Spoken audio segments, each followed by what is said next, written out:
Hello friends, welcome to the Lotus Point. आज की इस वीडियो में हम बात करने वाले हैं ई वे बिल और ई इनवॉइस के पोर्टल को लॉगिन करते समय बार बार जो ओटीपी आते हैं उसके प्रोसेस को चेंज करके कैसे आप इनके सब यूजर्स को क्रिएट कर सकते हैं।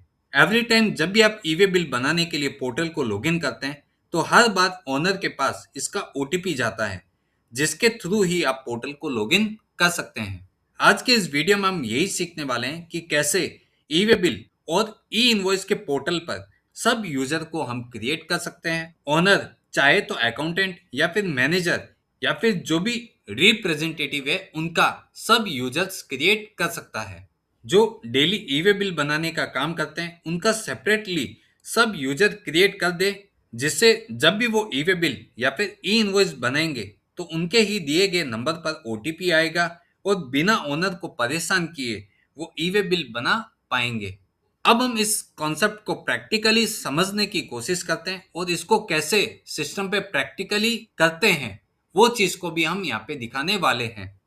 कैसे आप स्टेप बाय स्टेप सब यूजर को एक्टिव कर सकते हैं जिससे ओनर के पास आने वाले ओटीपी से वो छुटकारा पा सकते हैं। तो सबसे पहले हम ई वे बिल के पोर्टल को लॉगिन करते हैं। यहाँ पर आपको डायरेक्टली ई वे बिल के पोर्टल को लॉगिन कर लेना है। यहाँ पे आपकी जो भी यूजर आईडी और पासवर्ड है उसको डालकर आपको अपने अकाउंट को लॉगिन कर लेना है। यहाँ पे भी आप देखेंगे कि जब भी आप लॉगिन करेंगे एक ओटीपी ऑथेंटिकेशन आएगा। ये ओनर के पास या फिर जो भी ऑथराइज पर्सन है जिनका नंबर यहाँ पे रजिस्टर्ड है उनके पास ही जाएगा। यहाँ पे आपको एवरी टाइम जब भी आप ई वे बिल बनाएंगे कैंसिल करेंगे तो आपको यहाँ पे ओटीपी डाल के वेरीफाई करना होगा। आज हम इस वीडियो में इसी ओटीपी के ऑप्शन को सब यूजर में क्रिएट करके डायरेक्टली अकाउंटेंट या जो भी ई वे बिल बनाते हैं उनका नंबर यहाँ पर ऐड करके उनके नंबर पर ही ओटीपी भेजकर डायरेक्टली वो अपने अकाउंट को लॉगिन कर पाएंगे। जैसे ही आप यहाँ पे ओटीपी डालकर अपने अकाउंट को लॉगिन करते हैं तो आपको डैशबोर्ड कुछ इस तरह शो होता है। यहाँ पर आपको यूजर मैनेजमेंट के ऊपर टिक करना है, क्रिएट सब यूजर इसके ऊपर आपको टिक कर देना है। जैसे ही आप उसके ऊपर टिक करेंगे एक ओटीपी वापस से जो रजिस्टर्ड मोबाइल नंबर है उस पर गया होगा। वो ओटीपी आपको यहाँ पर डालकर इसको वैलिडेट कर देना है।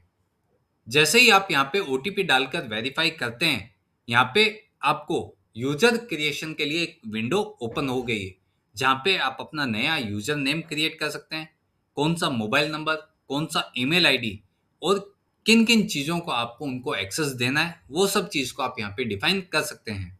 यहाँ पे जो सफिक्स लॉगिन आईडी जो आप नया यूजर क्रिएट कर रहे हैं यहाँ पे आपको मैक्सिमम 4 डिजिट के अंदर ही आपको अपने नाम को रखना होगा। जो भी आपका लॉगिन है उसके आगे ये 4 डिजिट आपका ऐड होके आपका नया लॉगिन आईडी बन जाएगा।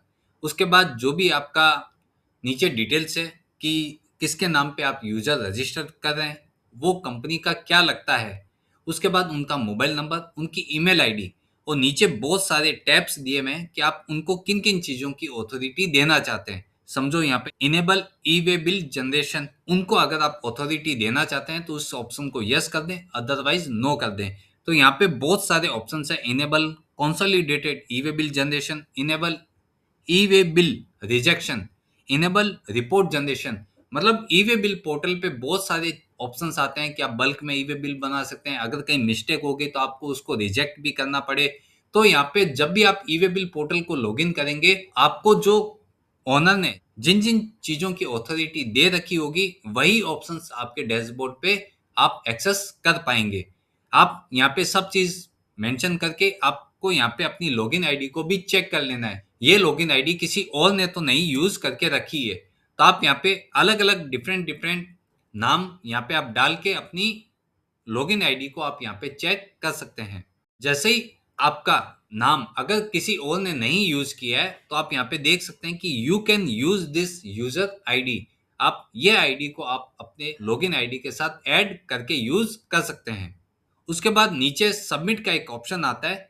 उस सबमिट बटन के आपको सारी डिटेल्स फिल करके किन किन ऑप्शंस को ऑथोरिटी देनी है वो सब फिल करके आपको यहाँ पे सबमिट के ऊपर टिक कर देना है। आप यहाँ पे देख सकते हैं कि आपका जो लॉगिन आईडी है, जो पहले वाला लॉगिन आईडी है, उसके बाद हैश और जो आपने 4 डिजिट का जो लॉगिन आईडी आपने यहाँ पे ऐड किया है वो आपका पूरा का पूरा लॉगिन आईडी हो जाएगा। आप इसको कॉपी करके अलग जगह पे सेव भी कर सकते हैं। उसके बाद आप जैसे ही सबमिट करते हैं तो वापस से आप डैशबोर्ड के ऊपर आ जाते हैं और आपको एक पॉपअप आता है, अकाउंट क्रिएटेड सक्सेसफुली। अगर यहाँ पे कोई भी दिक्कत होती तो यहाँ पे आपका अकाउंट क्रिएट नहीं होता। आपको ये पॉपअप आ गया, इसका मतलब आपकी वो यूजर आईडी क्रिएट हो गई है, जो मोबाइल नंबर और ईमेल आईडी आपने दिया है वो सब ऑथेंटिकेट हो चुका है। ओके के ऊपर टिक कर देना है, आपका डैशबोर्ड वापस से लॉगिन हो जाएगा। इसको आप लॉग आउट करके आप चेक कर सकते हैं कि आप उसी लॉगिन आईडी से लॉगिन कर पा रहे हैं या फिर नहीं। उसके लिए हम इस अकाउंट को लॉग आउट करते हैं और हमने जो नई लॉगिन क्रिएट करी है उसी से हम यहाँ पे लॉगिन करने की कोशिश करते हैं। जैसे ही मैंने वो यूजर आईडी और पासवर्ड डाला है, आप यहाँ पे लॉगिन के ऊपर टिक करेंगे तो आपको यहाँ पे चेंज पासवर्ड का एक ऑप्शन आएगा। आपको जो रजिस्टर्ड मेल आईडी आपने दिया था वहां पे एक नया पासवर्ड क्रिएट होता है, वो आपको यहाँ पे पुट करना है और आप नया क्या पासवर्ड रखना चाहते हैं वो आप यहाँ पे पुट करके इस डिटेल्स को आप सबमिट कर दीजिए। तो यहाँ पे एक पॉपअप आएगा कि आपका पासवर्ड सक्सेसफुली चेंज हो गया है। जैसे ही आप अपने नए अकाउंट को पहली बार लॉगिन करते हैं तो यहाँ पे register for two factor authentication का एक ऑप्शन आता है।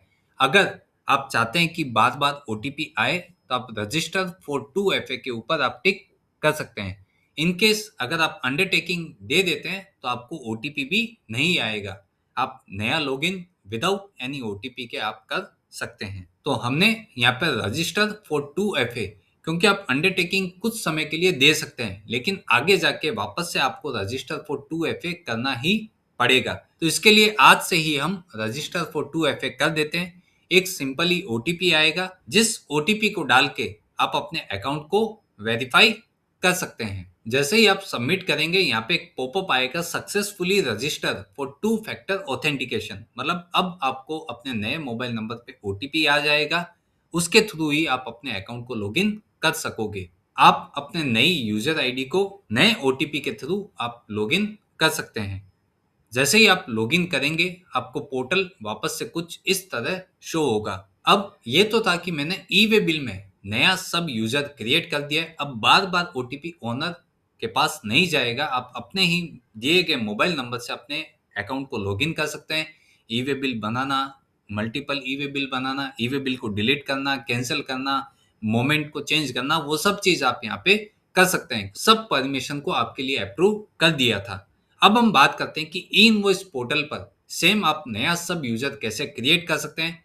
कभी भी आपको ई इनवॉइस पोर्टल पर लॉगिन करना हो, ई इनवॉइस को कैंसिल करना हो, मॉडिफाई करना हो, तो आप अपने ही दिए गए मोबाइल नंबर पर ओटीपी के थ्रू उस प्रोसेस को भी सेम इस तरह ही कर सकते हैं। उसके लिए आपको यहाँ पर ई इनवॉइस पोर्टल के ऊपर टिक कर देना है। जैसे ही आप ई इनवॉइस पोर्टल पर टिक करेंगे, यहाँ पर आप ई इनवॉइस पोर्टल पर भी प्रोफाइल को देख सकते हैं कि किनका मोबाइल नंबर और ईमेल आईडी यहाँ पर रजिस्टर्ड है। हमें यहाँ पर भी सब यूजर क्रिएट करके डायरेक्टली आपके नंबर पर ही ओटीपी आए, ऐसा हम यहाँ पर भी सेम प्रोसेस करने वाले हैं।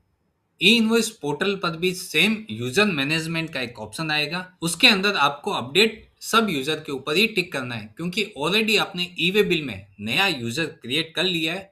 तो यहाँ पे डायरेक्टली सारा डेटा वहां से फैच हो जाएगा।